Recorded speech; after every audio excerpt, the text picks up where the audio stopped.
Next up on Alice24-7.com's and today's Brush Country 105.9's election forum, we have our two candidates for City of Alice Mayor. We have with us incumbent Larry Martinez as well as candidate Ike Ornelas. Gentlemen, thank you both for being with us here tonight. The purpose of this forum, of course, is to inform our voters about the upcoming election. I want to remind everybody early voting starts April 27th and Election Day is May 9th. We're going to begin with introductory comments from each of our candidates, and Mayor Martinez, you are going to lead us off tonight.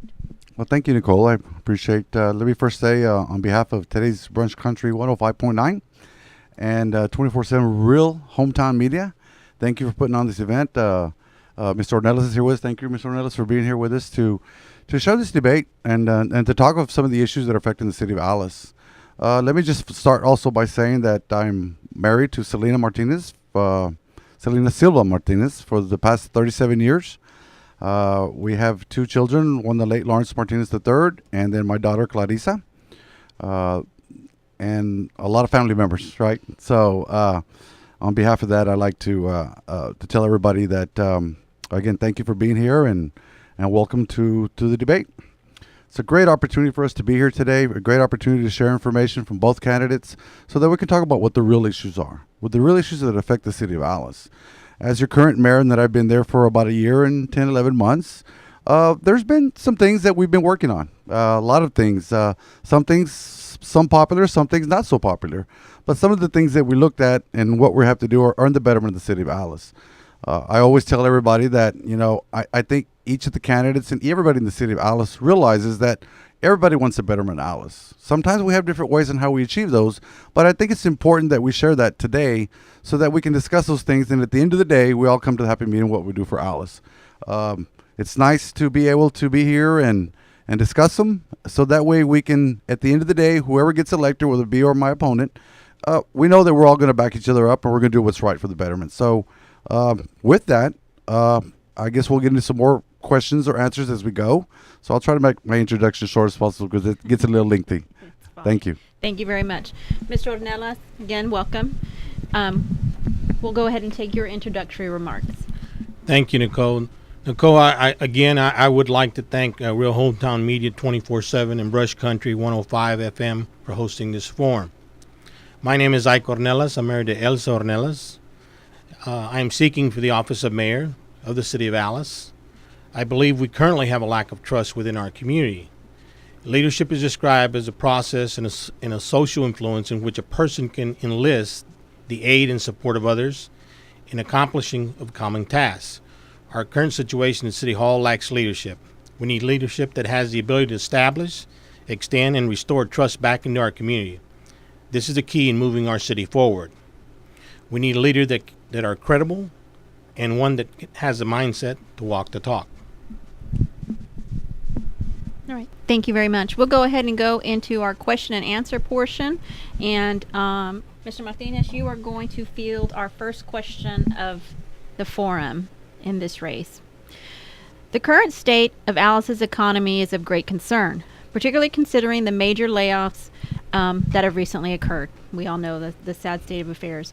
But tell us what you think the role should or could be of the city of Alice regarding the situation. What role should the city play in this? Well, Nicole, I've been working on that for quite a while. Over the last probably 4 to 5 months, we've had a decline. I recognize that. I understand that. I've seen where mostly with Baker and with Halliburton and Weatherford, those are the ones that have declines. And there are also smaller companies that have done that. I think it's important when we talk about diversifying and what we've done for Alice or what we're trying to do because of the workforce that's been reduced. It's an opportunity for us to get together and come up with an innovative idea. Right now, currently, what we're trying to do is I've met with the county judge Trevino and with Ralph Gomez, which is our EDC director. We have to find a way to be more innovative. We have to come up with a plan that would allow us to not only have job retention for the small business owners here in town, whether a tax incentive or some kind of tax break, but we also have to do something to create the jobs other than oil field to bring them to Alice. That has been a goal that we've always had and we always will. We didn't have a workforce because everybody's working in the oil field. Now we do. We have a lot of families out there that are struggling. They're going to have some problems. as the mayor, and what I've tried to do is meet with some of these people when it comes to the business people, share some of those ideas, and exactly know what is that's going on. This is it's a hard thing. I mean, we get affected not only just in Alice, Texas, but other cities around there. But more importantly, what's important that when we create those jobs, we have to have a plan that works, a long-term plan, and the long-term plan needs to be find a way with an incentive plan, find a way that we're not giving the shop away, but we're trying to create those jobs, and not minimum wage jobs, jobs that pay well. I mean, minimum wage jobs are great, but it doesn't help the family of four past the poverty level that might go $23,000. They need to be jobs that work. They need to be jobs that provide a good amount of money so that families can prosper and to focus on. Meeting with developers that are coming into the community, there's been some hesitation with that. You know, whenever you have something negative happening in any community, there's going to be some concerns about investment into Alice and other towns. We need to reassure and put that confidence back, knowing that we are working diligently. We are working hard to make sure that Alice is not dead. Alice is still working. There's still a lot of positive things that we're working on that we're going to continue to work on. And the sky's not falling. The sky is not in a position where it's not as great as it was in 12 and 13, but looking for the opportunities, talking with different groups of business people, talking with the EDC, talking with all the entities, whether it be school, whether it be county, anybody. We all have to work together. We all have to provide that insight to make sure that we're always doing something, and we have to be aggressive when we do that. Nothing's just going to come to us. We have to be out there. All the municipalities that I know of are very competitive. They're trying to do the same thing we are. So we need to be on top of that and make sure that we're pushing that envelope to come something out of the box, something that will work with us, and so that we can create. We have to be creative. Right. Okay. Mr. Ornella, same question to you. What role should or could the city play regarding the current downturn in the oil and gas industry? Well, as mayor, my mission would be simple. It would be to work with the chamber and the economic development to be able to move forward. Now, I have 4 different points that I would be looking at. The first point would be seeking the feedback from the elders and asking them as far as what is it that we can do. For feedback is a hallmark of learning and growing to innovate our city. You have to have that open line of communication in order to have that feedback. Hearing what someone has to say is not the same as listening and acting on your thoughts and ideas. The successful hallmark is feedback. The second would be confronting the reality, naming the elephant in the room. It's about sharing the bad news and the good news. It's discussing the difficult issues that are on people's minds and hearts that affects their lives and their reality. The third would be clarifying the expectation, being responsible and accountable. Don't assume. We need specific results with deadlines and dollars and cents. No smoke and mirrors. The fourth would be continuous improvement. We cannot assume that today's knowledge and skills will be sufficient for tomorrow's challenges. We must work to improve our process within our city. We have lost approximately $288 million in tax levy due to the 4 big giants leaving, which is Halliburton, Baker Hughes, Weatherford, BJ Services. Now, that's a lot of tax dollars to make up. So, in these steps, it comes down to cultivating with people within our community. All right, thank you. Mr. Ornelas, along the same lines then, with so much of the tax base gone, how do you think then that the city should balance its wants with its needs? That's a good question.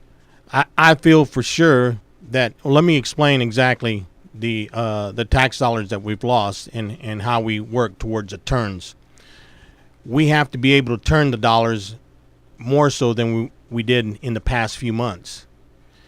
In turns, what I mean, if you're spending $5 today, you don't have the $5 today. Now you're spending $1, so you're turning $1 and only taxing $1 versus $5. So my answer to that would be, as a community leader, you have to develop lasting ties within our community, one that targets the geographic areas, the section of our cities that are in the most needs, companies in our cities that are in the most need. What actions should we have taken for those companies not to leave us? what areas of our cities have the most needs, to develop solutions that make sense for us and them. We must collaborate to build the loyalty, the relationship, which builds our credibility as a city. Loyalty sometimes goes a lot further than what we can see. Okay. Thank you. Mr. Martinez, same question goes to you. How does the city go about balancing its wants and its needs for its citizens? Well, Nicole, when you have good times, you spend monies to expand on your current infrastructure because you have the monies to do that. When we look at our budget and the monies that we about allocate $10 million budgets. If I make $12 million that year, that means I have $2 million extra to spend on wants and needs. Some of those are capital outlay, some of those are not. But you have to look at what it is you're doing on the infrastructure, not only quality of life issues, but issues that will affect a water line and a sewer line. Balance is on wants and needs. Everybody wants everything. I'll get $2 million on a wish list from all the directors on what we want. But the bottom line is what is it we need. We still have to continue to do everything with our infrastructure. About 3 or 4 years ago, they had about a $9 million expenditure for water and sewer lines. They reslipped a lot of water and sewer lines. They did a lot of sewer lines and water lines. You need to keep on doing that, and we are continuing to do that. Here recently, we passed a bill or actually some monies that we spent for different projects. Highland Park Bridge, $42,000. King Street Bridge, $11,000. Josephine sidewalk, curb and gutter. We're doing those things. Those aren't wants. Those are needs. There's a lot of things in this town that have been neglected for years and years, and it's not going to happen overnight when we put all those infrastructures in. I would love to give all the streets in the south side, in any side of town, new streets, new water and sewer lines, but realistically, that can't be done. We can come up with a strategic plan to do that. A mile costs almost $750,000 to do. At $750,000, how many streets can you do at that rate? And still have your balanced budget, make sure your effective tax rate is low, and be able to address some of those things. So then you have public safety, you have your fire and your police. You got to make sure that those are done right. So it's a juggling act, but the way you juggle it is what is the priorities, what is it you talk with people about, and what is it they want and we need. Again, wants and needs are two different things. We have to be on top of that and visiting with an individual, visiting with business owners, and get that feedback. Feedback is important. Absolutely. There's no way that you cannot have that feedback. So we have to be able to separate that. I think we've done a fairly good job of doing that. Does everybody get what they need? Probably not. Does everybody get what they want? Not so. Our job is not only as the mayor, but as the city council, because the council is the one that votes on these things. I present it to them. I show them what it is that we need to do and what direction we need to go at. The council makes the decision. I help enforce the decision on whether if I vote or I don't vote. But we always have everything in a priority. We got to make sure that we're on top of what we're doing and not exceeding our budget. Now that times are getting a little bit harder and the revenue is not in what it was in 2012 and 2013, we have to be able to be on top of that. And knowing what the wants and needs are a big way, and disclosing that to the council members so we can make sure we're spending our tax dollars wisely and effectively. Okay.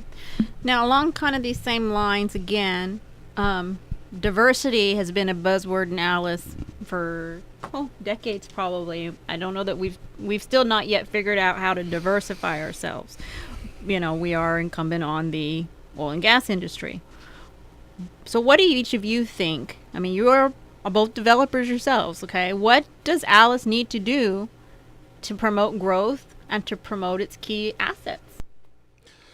Well, one of the things, Nicole, is getting out there and reaching to investment out of Alice back into it. We have to sell Alice. We have to provide that positive image to say that Alice is thriving and that we want your business. That's one of the key parts. If you have no one here that wants to invest into Alice, then you're not going to have anybody. You have to be positive. You have to be proactive and know that the monies that are invested here, you have to give them an incentive. A good example, 2 weeks ago, we had the governor's office sent us something about 500 jobs that they wanted to locate here in town.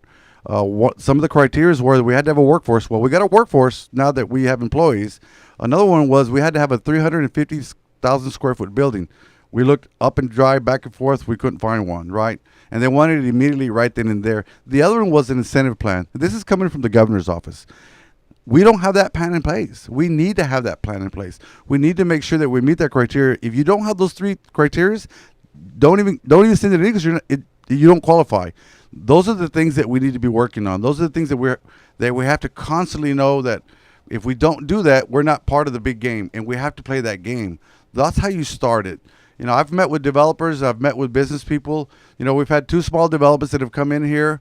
They've struggled a little bit with it, but we've tried to help them out, try to do the things that we can to make it work for them. But, it's a work in progress. It doesn't come overnight. Diversity is a huge issue.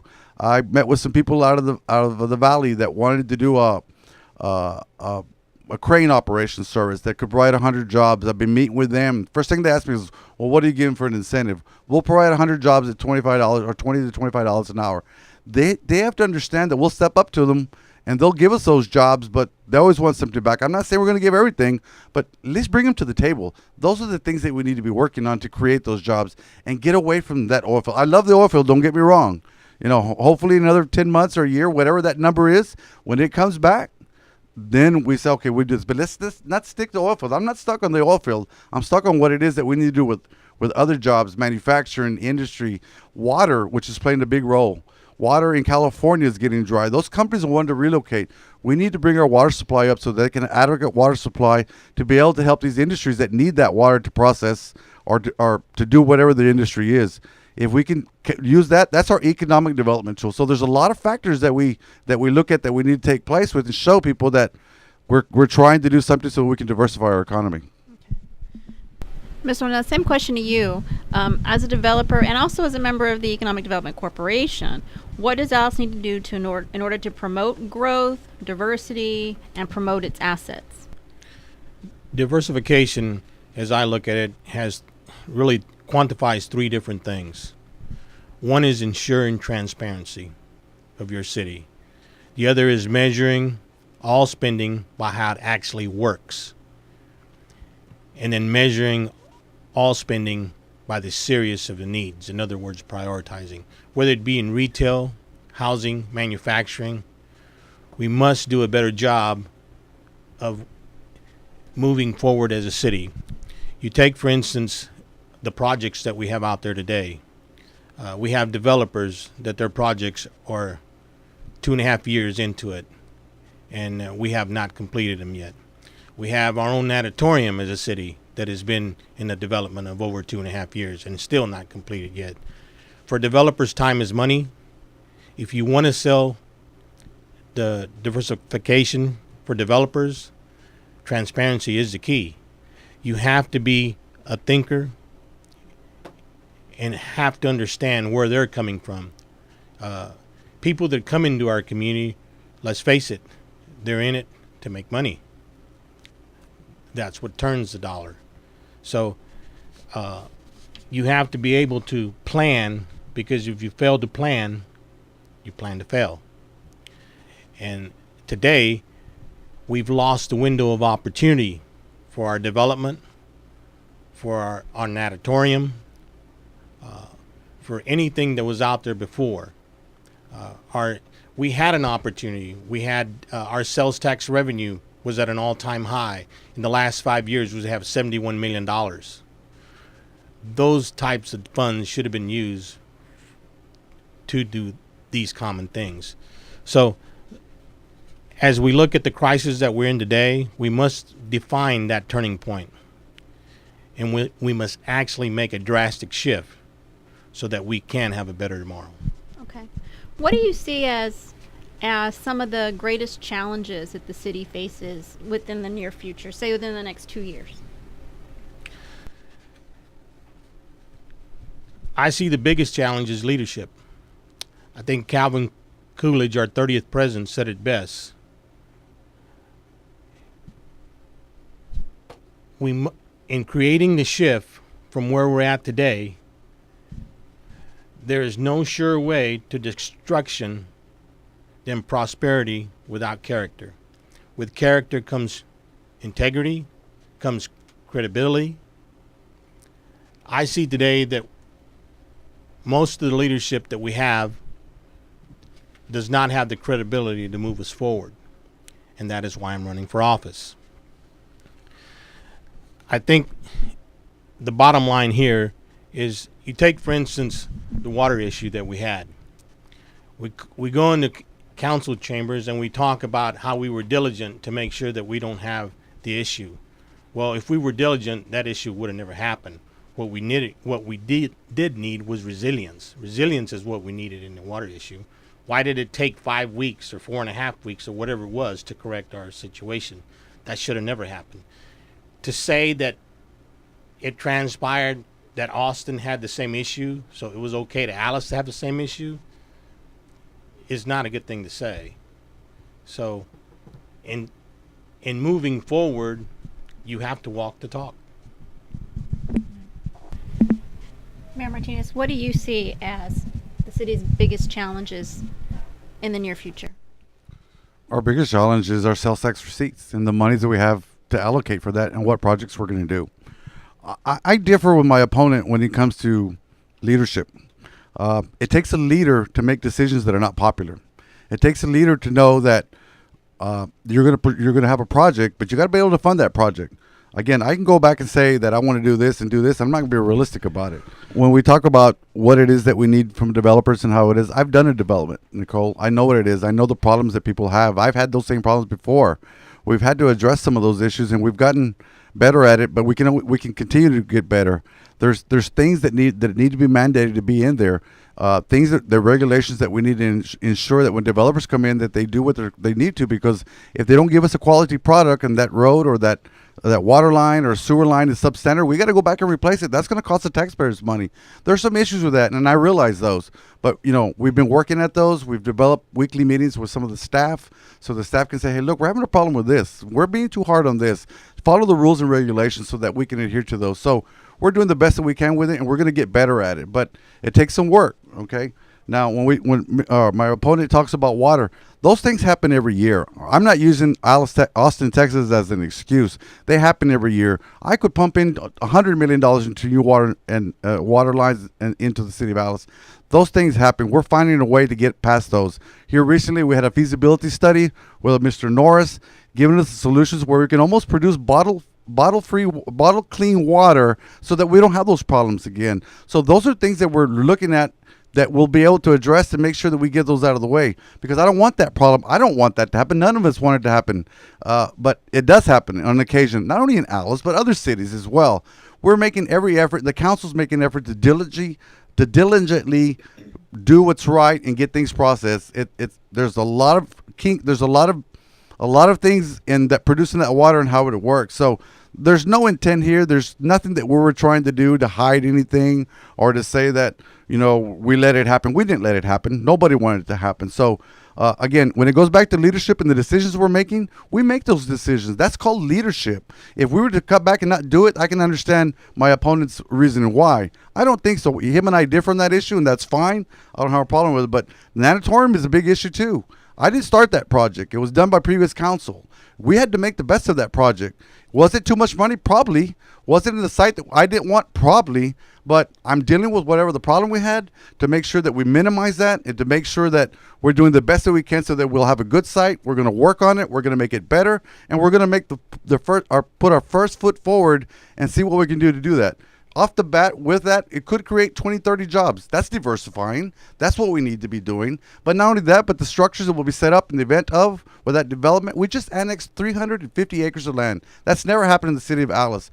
There's going to be some retail. There's going to be some commercial. There's going to be some housing. Those are the things that we work on to diversify and make sure that we can get that impact of getting away from oil fields and do what we need to so that we can create that new business. Thank you, gentlemen. I think we've covered a lot of ground in a short amount of time, and we could probably stay here all night and keep on going. But at some point, we've got to wrap things up. So what we're going to do now is go ahead and go into our closing statements. And Mr. Ornelas, you are leading us off on those closing statements.